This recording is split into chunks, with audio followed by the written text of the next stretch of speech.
কোনো ঝামেলা ছাড়াই আজকে আপনাদের তৈরি করে দেখাবো নারিকেলের লাড়ু। এই নারিকেলের লাড়ুটি খুব সহজেই তৈরি করে নেওয়া যায়, যে কেউ এই লাড়ুটি খুব সহজেই তৈরি করে নিতে পারবে। কোনো ঝামেলা বা সমস্যা হবে না, খুব সুন্দরভাবেই তৈরি করে নেওয়া যায়। আসসালামু আলাইকুম everyone, welcome back to my channel Faria cooking and blogging চ্যানেলে আপনাদের জানাচ্ছি আরও একবার স্বাগতম। চলুন কথা না বাড়িয়ে দেখিয়ে আসি মূল রেসিপিটি। আমি এই নাড়ুটি কিভাবে তৈরি করেছি আজকে আপনাদের আমি দেখাবো। আমি এখানে মাঝারি সাইজের একটি নারিকেল নিয়েছি। নারিকেলটি আমি খোসা ছাড়িয়ে পরিষ্কার করে নিয়েছি। এখন আমি এই নারিকেলটি ফাটিয়ে নিব। নারিকেলের মাঝখান বরাবর 2-3টা বাড়ি দিলেই দেখবেন যে নারিকেলটি খুব সহজেই ফেটে গিয়েছে। এই রেসিপিটি ফলো করলে যে কেউ কিন্তু এই নারিকেলের লাড়ু তৈরি করে নিতে পারবে খুব সহজেই। এইখানে কোনো শিরা ঝামেলা ছাড়াই আজকে আপনাদের তৈরি করে দেখাবো নারিকেলের লাড়ু কিভাবে তৈরি করতে হয়। আমার রেসিপিটি যদি আপনাদের কাছে ভালো লেগে থাকে তাহলে অবশ্যই আমার চ্যানেলটি সাবস্ক্রাইব এবং লাইক শেয়ার কমেন্ট করে যাবেন। আমি এখন এই নারিকেলটি কুড়িয়ে নিচ্ছি কুড়ানির সাহায্যে।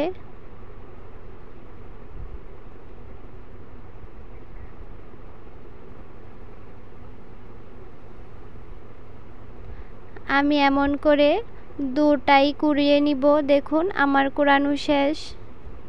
আমি একটু কষলিয়ে নিচ্ছি যাতে বড় বড় দানাটি একটু ছোট ছোট হয়ে যায়। এর জন্য আমি কিছুক্ষণ কষলিয়ে নিচ্ছি, বেশি কষলানো যাবে না। এভাবে কিছুক্ষণ কষলিয়ে নেবেন। আমি এইখানে দিয়ে দিচ্ছি কয়েকটি গোটা মশলা, দারচিনি, এলাচ এবং একটি তেজপাতা। এখন আমি এইখানে ঢেলে নিব। তারপর আমি এইখানে দিয়ে দিব মিডাই। আমি এইখানে একটি নারিকেলের জন্য 200 গ্রাম মিডাই নিয়ে নিয়েছি। আপনারা একটি মাঝারি সাইজের নারিকেলের জন্য 200 গ্রাম মিডাই ব্যবহার করতে পারেন, তাহলে লাড়ুটা খুব সুন্দর এবং পারফেক্টলিভাবে হয়। এখন আমি নারিকেলের সাথে এই মিঠাইটা ভালোভাবে মিশিয়ে নিব, কারণ কোনো দানা থাকলে সেগুলো ভালোভাবে গলিয়ে নিব। আপনারা দেখতেই পাচ্ছেন আমি কিভাবে কাজগুলো করে নিচ্ছি।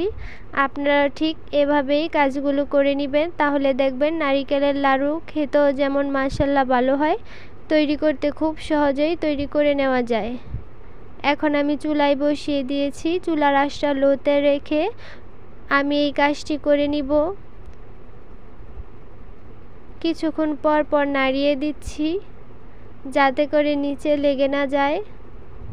আপনারা চাইলে এখানে অল্প পরিমাণের লবণটাও ব্যবহার করতে পারবেন। অনেকেই মিষ্টির মধ্যে লবণ খেতে পছন্দ করে, আবার অনেকেই আছেন যারা মিষ্টির মধ্যে লবণ খেতে পছন্দ করেন না, তারা না দিলেও পারবেন। আপনারা চাইলে এখানে কিন্তু অল্প পরিমাণের দুধও ব্যবহার করতে পারেন, এটি আপনাদের পছন্দ।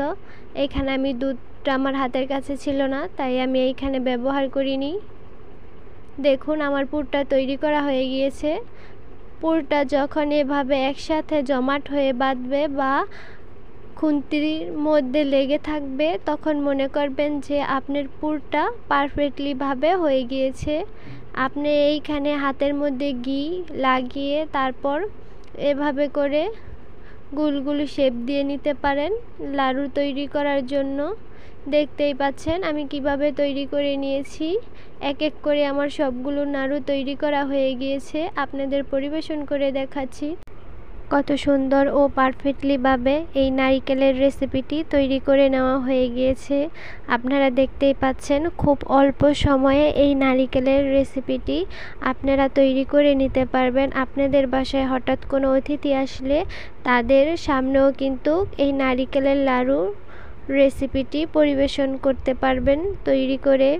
দেখুন এক এক করে আমার সবগুলো নারিকেলের লাড়ু তৈরি করে নেওয়া হয়ে গিয়েছে। এইখানে আমি একটি নারিকেল দিয়ে 25টির মতো লাড়ু তৈরি করে নিয়েছি।